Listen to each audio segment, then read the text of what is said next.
नमस्कार, जय जोहार, जय छत्तीसगढ़। मैं चुरामन साहू और आप सब देख रहे हैं अमर छत्तीसगढ़ न्यूज।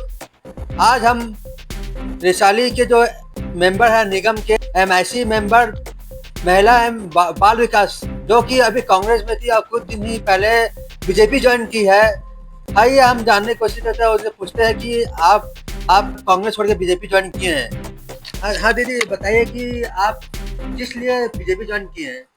मैं हमारे देश के जो प्रधानमंत्री है उनके रीति नीति से प्रभावित होकर भाजपा ज्वाइन की हूँ और हमारे स्थानीय जो नेताजी हैं, विजय बघेल जी हैं, ललित चंद्राकर जी हैं, विष्णुदेव साय जी हैं, इन सबसे प्रभावित होकर मैं बीजेपी ज्वाइन। अच्छा, तो ऐसे आप जब बीजेपी ज्वाइन किए हैं तो आपको कुछ विशेष पद देने का बात हुआ है कि खाली आप किए हैं?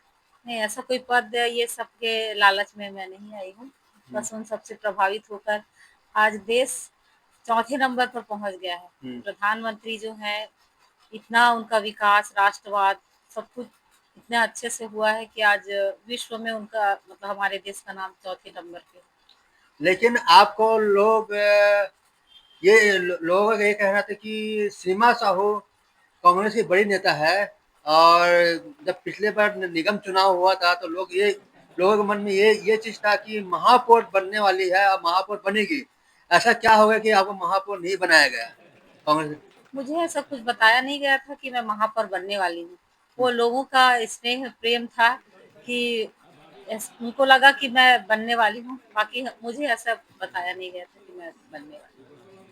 नहीं, वो तो है, लेकिन ऐसा क्या हो गया कि आप इतने साल कांग्रेस में रही है, उसके बाद अचानक से ही आप बीजेपी ज्वाइन कर लेती हैं, तो ऐसा कुछ तो हुआ होगा ना। कहीं न कहीं थोड़ा-सा महापौर से नाराज़गी हमारे निगम के सभी पार्षदों को है। कुछ तो वहाँ डटे हुए हैं कि बड़े नेता अच्छे हैं कर, लेकिन मुझे उनका व्यवहार कुछ जमा नहीं, इसलिए मैं तो बड़े नेताओं में कौन बड़ा नेता है ऐसे वैशाली में या दुर्ग में?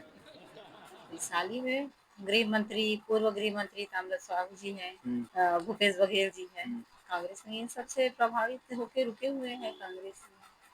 अच्छा, लेकिन पिछले बार जिस तरह लोग कह रहे थे कि वैशाली में ताम्रध्वज साहू ने बहुत अच्छा काम कराया है, जब रिजल्ट आता है तो ताम्रध्वज साहू कहीं नजर नहीं आता है।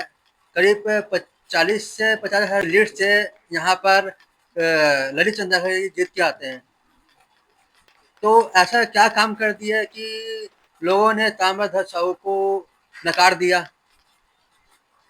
जनता हमेशा चेंज चाहती है, हम्म, तो इस वजह से हो सकता है चेंज चाह रहे थे, इसलिए वो उनको नहीं लेके आए।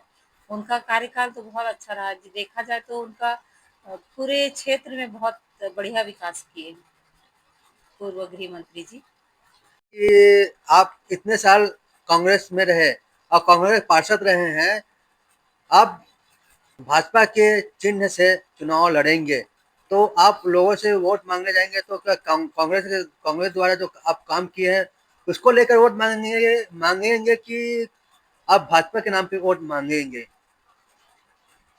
लोगों को, चाहे अपने वार्ड वासी हो या जो जनता है, उनको तो काम से मतलब है।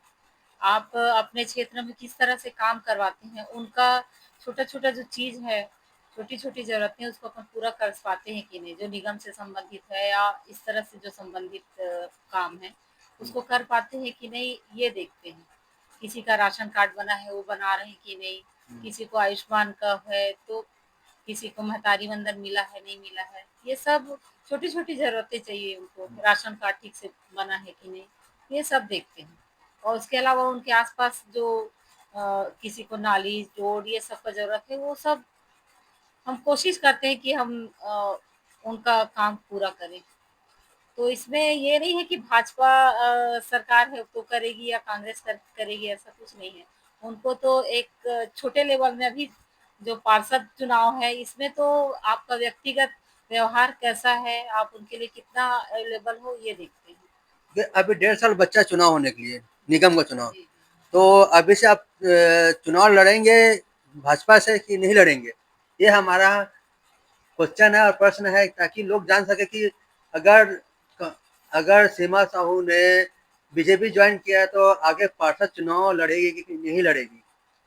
अब ये पार्टी डिसाइड करेगी कि मुझे टिकट देंगे कि नहीं, और ये हमारे वार्ड की जनता डिसाइड करेगी कि हाँ हमको टिकट मिलता है तो हम लोग बिल्कुल चुनाव लड़ेंगे और आगे बढ़ेंगे, उनका काम करेंगे। अगर आपको हमारा यह वीडियो अच्छा लगे तो हमारे यूट्यूब चैनल को सब्सक्राइब करें, लाइक करें और शेयर करें।